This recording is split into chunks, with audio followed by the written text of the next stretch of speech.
Nous voulons fournir à nos utilisateurs des recommandations de produits similaires ou complémentaires. Et grâce au machine learning, nous pouvons construire des algorithmes qui permettent de détecter les produits pertinents recommandés à nos utilisateurs. Et c'est ce que va faire ensuite l'équipe, créer ces algorithmes et ensuite les mettre en production pour qu'ils soient affichés à nos utilisateurs. Bienvenue sur Les Voies du e-commerce, le podcast pour accélérer sa stratégie e-commerce et retail. Je suis Claire Dolez, coordinatrice éditoriale de Paris Retail Week, le salon qui réunit la communauté du e-commerce et du commerce connecté qui se déroulera du 19 au 21 septembre 2023 à Porte de Versailles. Le temps de ces podcasts, je recevrai les mentors incarnant les problématiques business du salon. RSE, data, supply chain, parcours client agile, marketing, nouveaux paiements, marketplace et commerce omnicanal. J'échangerai avec eux pour disséquer les stratégies de leur marque et vous donner de précieux conseils pour répondre aux défis du e-commerce et du retail connecté. Aujourd'hui, j'accueille Armelle Pato, Head of Data Science chez ManoMano. Elle nous parlera du positionnement actuel de la marketplace française spécialisée dans le domaine du bricolage et du jardinage, mais aussi de sa stratégie data, thématique qu'elle incarne en tant que mentor pour l'édition 2023 du salon. Elle nous donnera également son regard sur l'IA. Enfin, elle nous dira comment elle prend de la hauteur et où elle trouve ses sources d'inspiration. Bonjour Armelle. Bonjour Claire. Bienvenue dans les voies du e-commerce. Je suis ravie de pouvoir échanger avec vous aujourd'hui. De même, ravie du coup d'assister à ce podcast. Merci beaucoup. Alors, je vous propose tout de suite de commencer à échanger. J'ai une première question. Vous travaillez pour ManoMano, une marketplace française qui a beaucoup grandi, mais aussi évolué ces dernières années. Est-ce que vous pouvez nous parler de son positionnement actuel ? Tout à fait. Alors, ManoMano a été créé en 2013, donc il y a presque 10 ans, et c'est actuellement du coup le leader européen spécialiste du bricolage de la maison et du jardin en ligne. L'entreprise a été cofondée par Philippe de Chanville et Christian Resson et fédère actuellement plus de 4000 marchands et rassemble la plus grande offre de produits de bricolage et de jardinage en ligne, soit plus de 16 millions de références. La scale-up compte aujourd'hui environ 1000 personnes et opère sur 6 marchés, où la France, la Belgique, l'Espagne, l'Italie, l'Allemagne et le Royaume-Uni. Mais là, face à une scale-up qui a bien grandi et bien évolué en 10 ans. En effet. Alors Armelle, vous incarnez la thématique data dans le cadre de l'édition 2023 du Salon Paris Retail Week. Est-ce que vous pouvez me donner le périmètre de vos missions en tant que Head of Data Science, mais aussi me dire comment est composée votre équipe ? Tout à fait. Alors à ManoMano, je gère tout le département Data Science, qui est l'équipe qui est en charge de développer tous les algorithmes pour notre site et de les mettre en production. Alors le scope de l'équipe, le périmètre, est très large. Il va des recommandations que l'on peut apercevoir sur le site à des recommandations pour nos vendeurs. Et l'équipe est structurée en 4 équipes. Nous avons une équipe qui se concentre sur tous les moteurs de recommandation du site, une équipe qui se concentre sur créer des algorithmes pour la pertinence du search sur notre site, une équipe qui est concentrée sur la structuration de notre catalogue, c'est-à-dire la catégorisation des produits, trouver les attributs des produits, etc. Et enfin, une dernière équipe aide les vendeurs et notre logistique à être optimisée et en particulier fournit des recommandations aux sellers pour améliorer leur business sur notre plateforme. Alors, je viens de dire, vous incarnez la thématique data pour Paris Retail Week. Quelle place occupe la data aujourd'hui dans votre entreprise ? Alors, la data au sein de ManoMano est cruciale. C'est vraiment un enjeu clé pour la boîte et ça l'est depuis les débuts de ManoMano.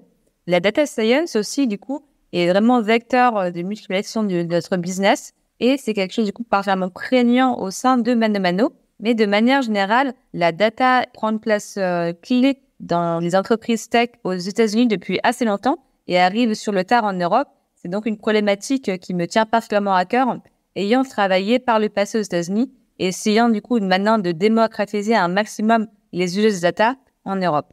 Armelle, j'aimerais que vous me disiez quels sont vos enjeux, mais surtout comment vous parvenez à y répondre. Les enjeux de l'équipe Data Science à ManoMano sont multiples. Nous sommes en charge de construire tous les carousels de recommandations de notre site. Nous voulons fournir à nos utilisateurs des recommandations de produits similaires ou complémentaires. Et grâce au machine learning, nous pouvons construire des algorithmes qui permettent de détecter les produits pertinents recommandés à nos utilisateurs. Et c'est ce que va faire ensuite l'équipe, créer ces algorithmes et ensuite les mettre en production pour qu'ils soient affichés à nos utilisateurs. Aussi, du coup, alors je parlais de recommandations, mais nous avons un vrai enjeu de structuration et d'amélioration de notre catalogue. En effet, comme je le disais dans l'introduction, nous avons plus de 16 millions de références et il est important et même crucial de pouvoir structurer ces références et optimiser leur contenu. Nous avons besoin en outre de catégoriser les produits, savoir par exemple qu'une perceuse est une perceuse. D'après les informations que nous avons sur la fiche produit, nous avons aussi besoin de trouver les attributs de nos différents produits pour que les utilisateurs puissent trouver leurs produits facilement. Pour ça aussi, nous pouvons mettre en place des algorithmes qui permettent de manière automatisée de structurer le catalogue, trouver les attributs, catégoriser les produits et aussi parfois enrichir le contenu produit. Une autre problématique très forte à ManoMano est le search, c'est-à-dire lorsqu'on est utilisateur ManoMano et qu'on est sur le site et qu'on tape une recherche, pouvoir trouver efficacement les produits qui nous intéressent. Et là aussi, nous avons mis en place des algorithmes qui permettent de trouver les produits les plus adaptés aux recherches des utilisateurs.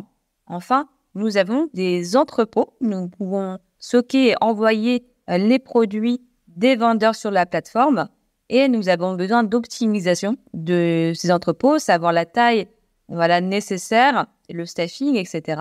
Là-dessus, le machine learning peut être clé pour optimiser les coûts des entrepôts. Et enfin, notre dernier gros enjeu est d'avoir une aide à la décision des vendeurs. C'est-à-dire que les vendeurs, parfois, peuvent avoir besoin de savoir quel stock ils doivent avoir pour chacun de leurs produits, par exemple. Et grâce au machine learning, nous pouvons leur fournir des recommandations personnalisées afin de les aider à gérer leur stock et leurs produits sur notre plateforme. Merci Armelle pour ces explications. J'ai une question, Armelle, sur l'intelligence artificielle. On estime en effet qu'elle pourrait poser un risque existentiel pour l'humanité. Quel est votre regard ? Que pensez-vous également de ChatGPT ? Alors, je pense que l'intelligence artificielle en soi peut ne pas poser de risque essentiel pour l'humanité, en fait, si elle est bien maîtrisée et gérée. C'est-à-dire que l'intelligence artificielle peut juste pouvoir nous aider sur un set de tâches bien précises, mais elle doit être régulée et contrôlée. Je pense que ChatGPT permet des avancées bénéfiques sous mesure qu'elles sont contrôlées. Merci Armelle. Comment est-ce que vous parvenez à prendre de la hauteur et où trouvez-vous de l'inspiration au quotidien ? Alors pour prendre de la hauteur, j'essaye de lire tous les jours des articles de recherche, aussi des posts machine learning pour essayer justement de me tenir à jour et prendre de la hauteur par rapport aux problématiques ManoMano. Aussi un aspect qui m'aide beaucoup et de vraiment toujours réfléchir à notre business ManoMano au global et pas seulement les problématiques data science pour arriver aussi à combiner les deux et ne pas être trop concentré sur mon périmètre. Merci Armelle pour cette interview. On vous retrouve sur le Salon Paris Retail Week en septembre prochain pour poursuivre les échanges. Merci beaucoup Claire. Si vous êtes arrivé jusqu'ici, c'est sûrement que l'épisode vous a plu. N'hésitez pas à mettre une note iTunes, Spotify ou Deezer, vous abonner et tout simplement le partager. Cela nous aide à gagner en visibilité, cela aide d'autres professionnels du e-commerce curieux et passionnés comme vous à découvrir le podcast Les Voix du e-commerce, réalisé par le Salon Paris Retail Week qui se déroulera, je le rappelle, du 19 au 21 septembre 2023.